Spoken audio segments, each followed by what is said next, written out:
C'est GLG et je vous souhaite la bienvenue à cette nouvelle vidéo. Aujourd'hui, on va tester le Humidigi One Pro. Et si Humidigi est une marque qui revient quand même toujours un petit peu de loin, il faudra bien avouer que c'est une des marques qui essaie de s'en sortir le mieux, pour le coup.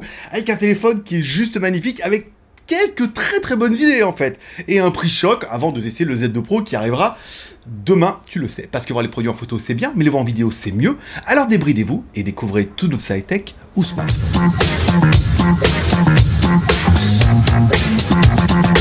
Allez, comme toujours, je te le rappelle, si tu ne le sais pas, le JT Geek, c'est 3 chaînes YouTube, GLG Review, sur lequel tu trouveras les reviews, GLG Vidéo, sur lequel tu trouveras un live avec des news tech entre 16h et 16h30, ça durera 30 minutes, et on parlera des news high-tech, des films, séries télé, on lira vos commentaires, on réagira par rapport à mon actu tech, etc., etc. Et si tu aimes le voyage, la découverte, les visites touristiques et fantastiques, eh ben, je t'invite à découvrir WTS by GLG, ma chaîne voyage, découverte, Hong Kong, Thaïlande, ma copine qui fait un What's the Food, également, depuis cette semaine. Voilà, tu trouveras les liens dans la description, sinon les fiches en haut, et puis exactement, tu peux aller voir. Par exemple, au moins jeter un œil. Aujourd'hui, aujourd'hui, on va tester enfin le Humidigi One Pro, le nouveau smartphone de Humidigi qui arrive en One Pro et qui arrive également en Z2 Pro. On verra ça juste après. Et première chose, quand on voit le téléphone, c'est que, waouh, il en jette un max avec son arrière Twilight et tout. Rien que déjà ça, je me suis dit, putain, vraiment, il est beau. Voilà, on va pas se mentir. L'arrière est beau, le contour est en métal, ça fait plutôt quali. On va commencer avec le contenu de la boîte, comme toujours. Allez, dans la boîte, on retrouvera un câble USB type C. Ça, c'est pas mal. Ça veut dire que notre téléphone peut se recharger en USB type C, c'est bien. On retrouvera un gros chargeur compatible, bien évidemment, charge rapide, 5 volts 2 ampères, 9 volts 2 ampères ou 12 volts 1 ampère et demi, ça fait bien 18 watts. Donc on est vraiment sur de la charge rapide. Et on retrouvera également une petite coque, une petite housse en silicone. Ah, elle est pas mal, elle est bien finie, elle est un peu rugueuse et tout, ça change des trucs transparents et tout. C'est le petit cadeau qui fait déjà la différence. Allez, on va attaquer un peu les proportions de l'animal par notre premier personnage exceptionnel, qui est... Hi boys and girls. Allez, Maître Pouce, l'homme à la mèche qui nous donne un petit peu la taille du téléphone, 14,84 par 7,14 par 0,83. Alors c'est pas le plus fin, mais c'est pas le plus épais non plus, c'est bien vu. Et le poids de l'animal, 190 grammes, soit moins de 200 grammes. Bon, il y fait assez quali en main, donc du coup il est peut-être un petit peu lourd, mais il fait vraiment quali en main.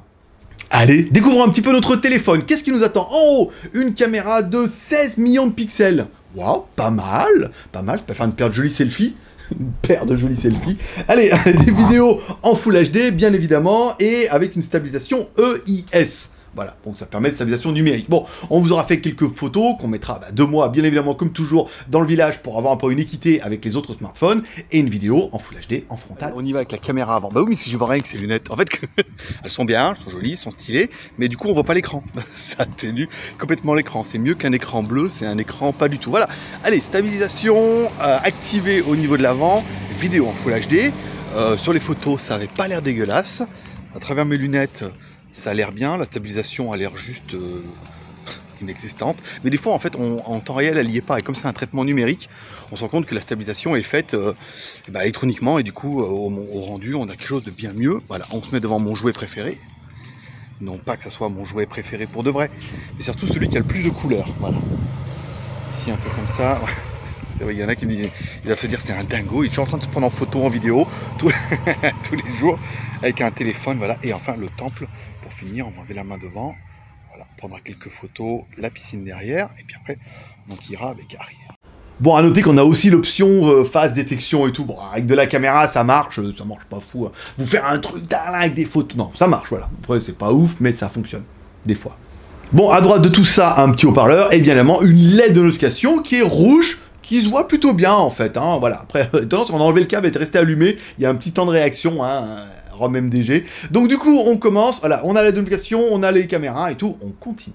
Allez, en bas de tout ça, la bonne et la mauvaise nouvelle, on a bien un écran de 5,80 pouces, c'est la tendance, avec le notch en haut pour pouvoir mettre les notifications, machin, tout bien. Ça, c'est pas mal. Belle couleur, beau contraste. Bon, par contre, il n'est que HD.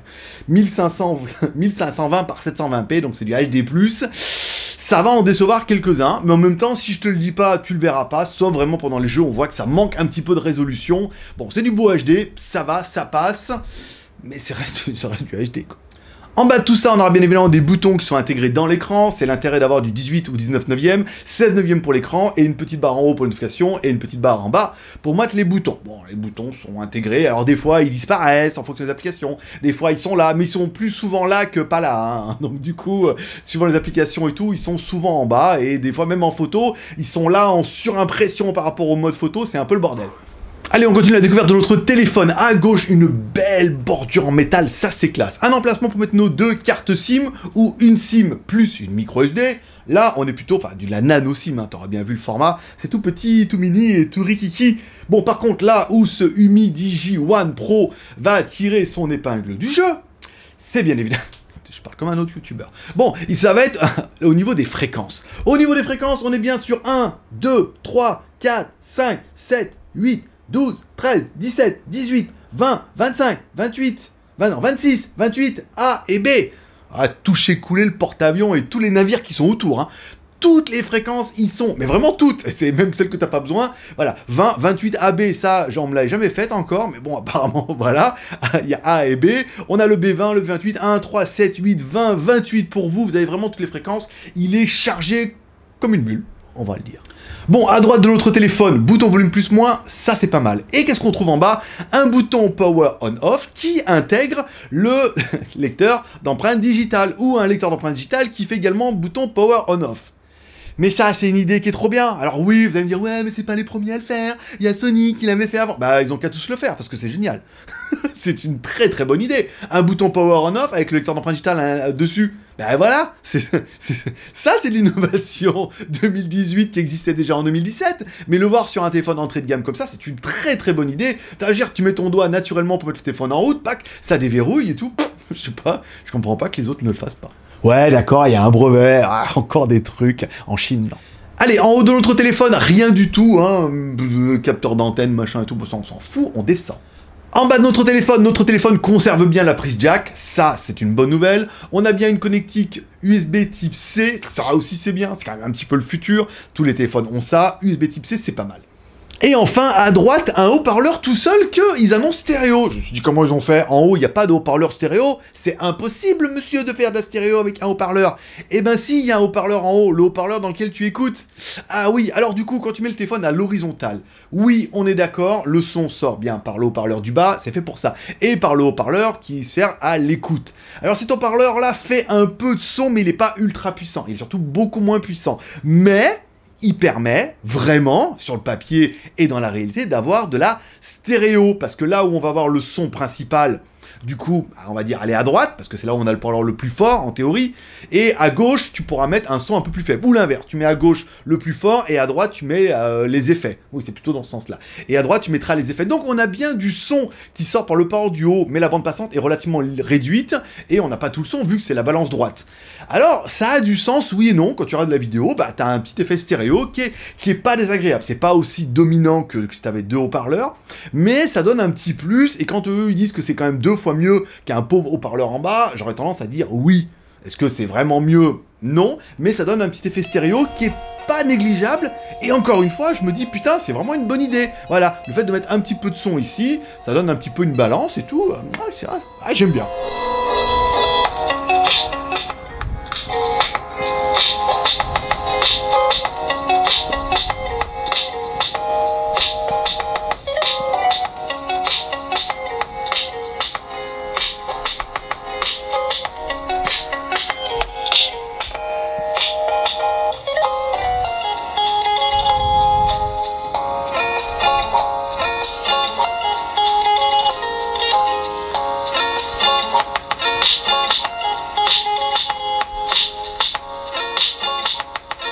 Allez, on continue avec la partie arrière. À l'arrière, 2 caméras, 12 plus 5 Full HD, qui font 12+1, qui font des vidéos en Full HD, avec stabilisation EIS, bien évidemment. Je vous enquillerai une partie des photos que j'ai fait en extérieur, comme toujours, et on ira après faire une vidéo avec ces stabilisations EIS, savoir qu'en temps réel, c'était pas flagrant. On espère que le traitement numérique soit vraiment numérique, et surtout... On continue avec la caméra arrière, toujours, pas comme caméra avant en fait, hein.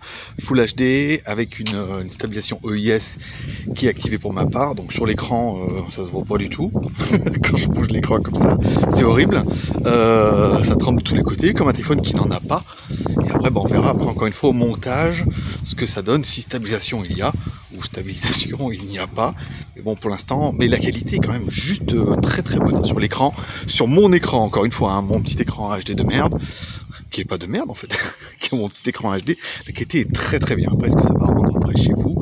Ça, je peux vous le dire en commentaire. Et enfin, on parlera de son dos. Alors, s'il y en a pour qui c'est les pieds, il y en a pour qui c'est le dos. Et franchement, son dos est magnifique. Nous, on a reçu la finition Twilight, la finition un peu violette, bleue et tout, c'est super classe. Dès que tu vas le voir, tu dis oh putain, franchement c'est beau. Voilà. Après, bon, les contours en métal, ça fait un petit peu. Dedans, on retrouvera bien évidemment une batterie de 3250 mAh. Alors c'est pas fou, 4000 ça aurait été top, mais bon, 3250 mAh, on fera avec. On aura bien également de la charge rapide jusqu'à 18 watts. Ça, on a vu ça via le chargeur parce qu'il est compatible, il peut le faire. Et il est également compatible charge sans fil. Oui, mon pote, jusqu'à 15 watts. Alors, ils nous ont pas donné le chargeur ni rien avec, parce qu'ils nous ont déjà envoyé, ils espéraient bien qu'on allait le réutiliser. Non, voilà. Donc on peut bien faire de la charge sans fil jusqu'à 15 watts. Donc c'est pas mal. Bon, il faut quand même un chargeur sans fil qui envoie un peu, hein, parce que généralement les chargeurs sans fil, on est plutôt près des 10 watts. Donc il va falloir un truc un peu musclé, mais c'est en train d'arriver et tu pourras recharger. Et là, 15 watts en sans fil, ça commence à être vraiment de la charge rapide sans fil. C'est pas mal aussi, hein. Allez, on continue avec la partie logicielle avec notre Android 8.1. Alors, est-ce que c'est du mot du genou? Non, c'est du Movi. C'est marqué en bas. Bon, est-ce que les mots du genou?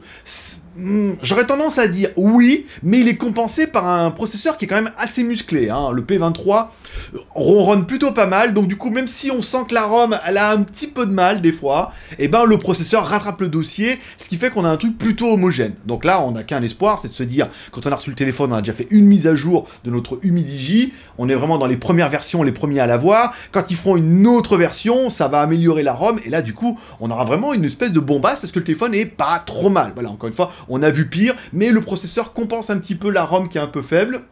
Ça laisse plein d'espoir pour ceux qui bidouillent les ROM, ceux qui en mettent des customs, ou si Humidigi fait son travail. On y fout la mémoire. Allez, au niveau de la mémoire, bon, minimum syndical, hein, 150 € le téléphone, il est quand même plutôt pas mal. Allez, 4 Go de RAM, plus 64 Go de ROM, plus de la micro SD.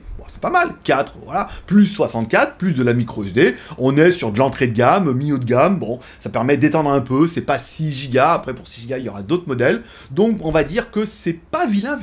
Au niveau du processeur, allez au niveau du processeur, ah ben un Lio P23, je t'ai déjà gâché la surprise, un octa-core, un MT6763, un octa-core avec 4 petits et 4 gros, qui peut monter jusqu'à 2 GHz, avec des petits qui peuvent monter presque, vous avez vu, entre 300 et 2 Go, mais le premier peut tourner quasiment 1,5 Go, on l'a vu dès le début, quand on a lancé notre appareil. Donc c'est un processeur qui est pas vilain, c'est pas le meilleur, le plus puissant du top, mais c'est un processeur qui a assez de muscles pour votre utilisation de tous les jours, et ça se ressent sur le téléphone, assez rapidement, hein. Je dis, ça compense vraiment les petits problèmes de ROM un peu lente avec un processeur qui est quand même bien musclé. Bon, il faut absolument qu'on parle. Je vais vous lancer notre deuxième personnage exceptionnel et on verra ça juste après. Allez, le deuxième, c'est...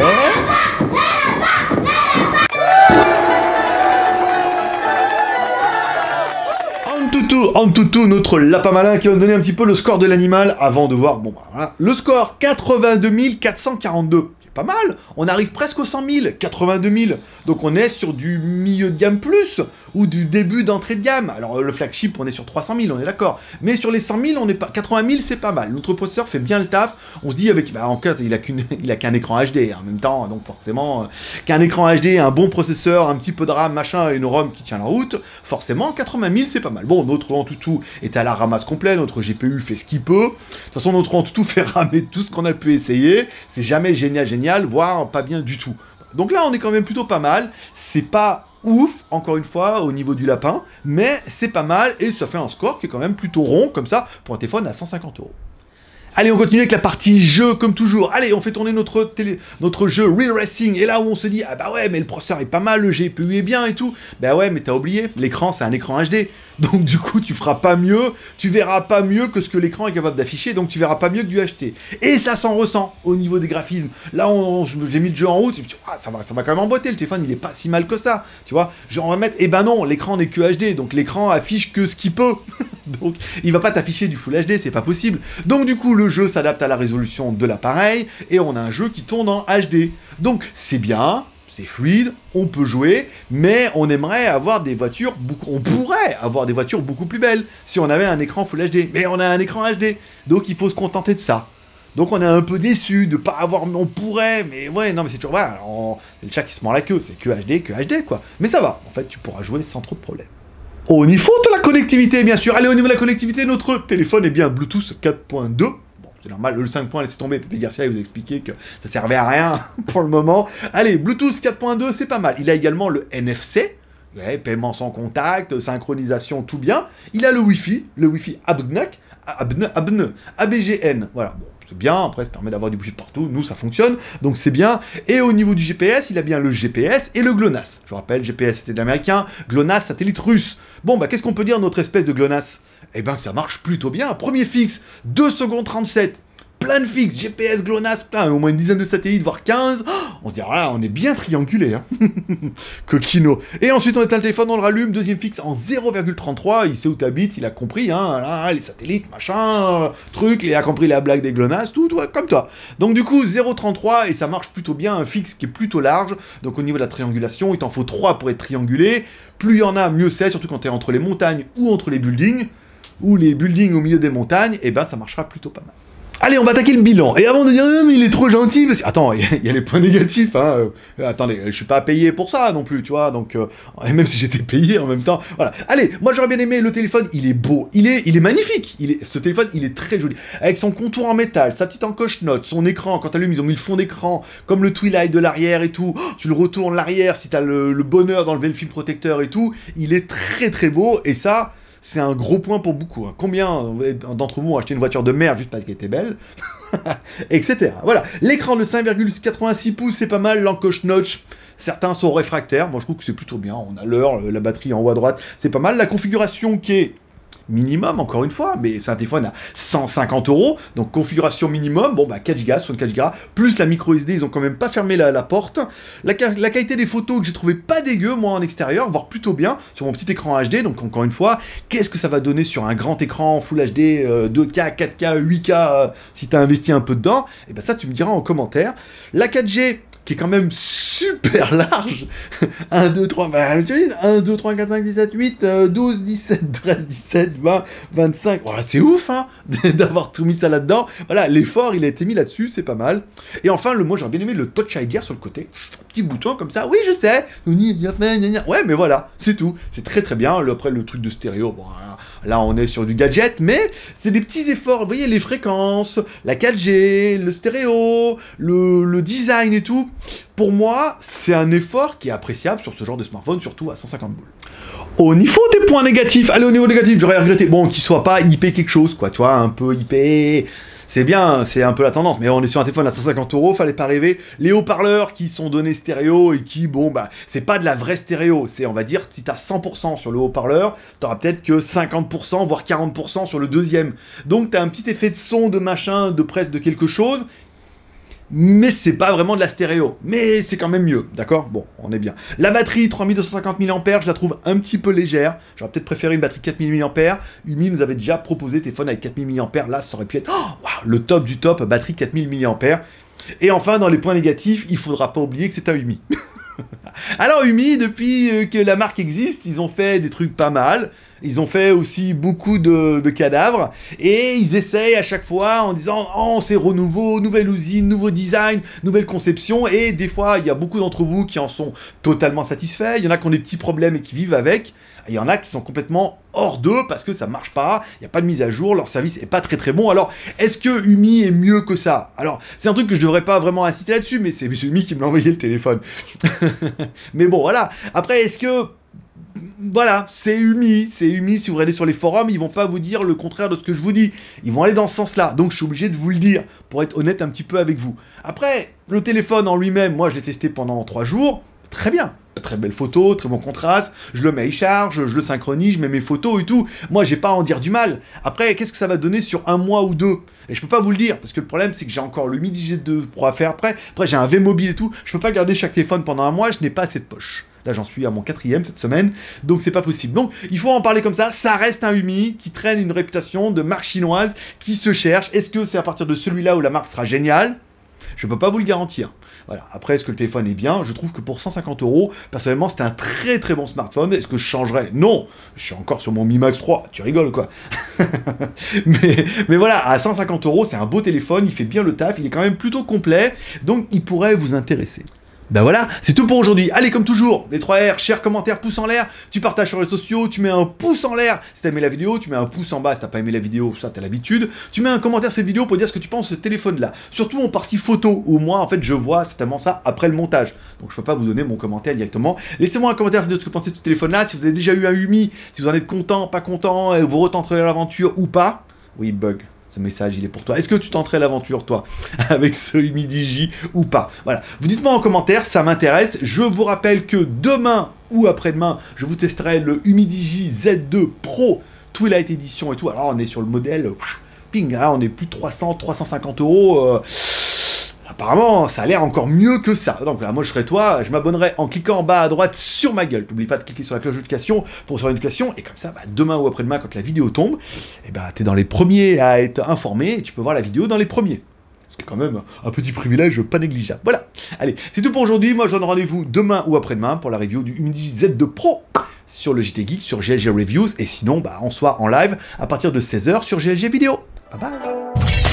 Bon voilà, non franchement voilà, non il est bien. Enfin, c'est vrai qu'il y a beaucoup les Humidigi ont toujours été bien quali quand on est en main. Après sur la longueur ça n'a pas toujours été fameux pour. Après il y en a qui sont contents mais ils viennent pas râler. Ceux qui ne sont pas contents viennent râler, ce qui part un peu le but, le but de the game. Voilà, je le trouve plutôt pas mal. Après sur 50 €, voilà, encore une fois il faut savoir ce qu'on veut. Soit tu veux un téléphone à 500-600 €, soit tu veux un téléphone à 50 €, soit tu es un milieu machin. Et dans ce cas ça peut être un bon investissement. Mais il est quand même super beau, vraiment ça c'est vraiment classe.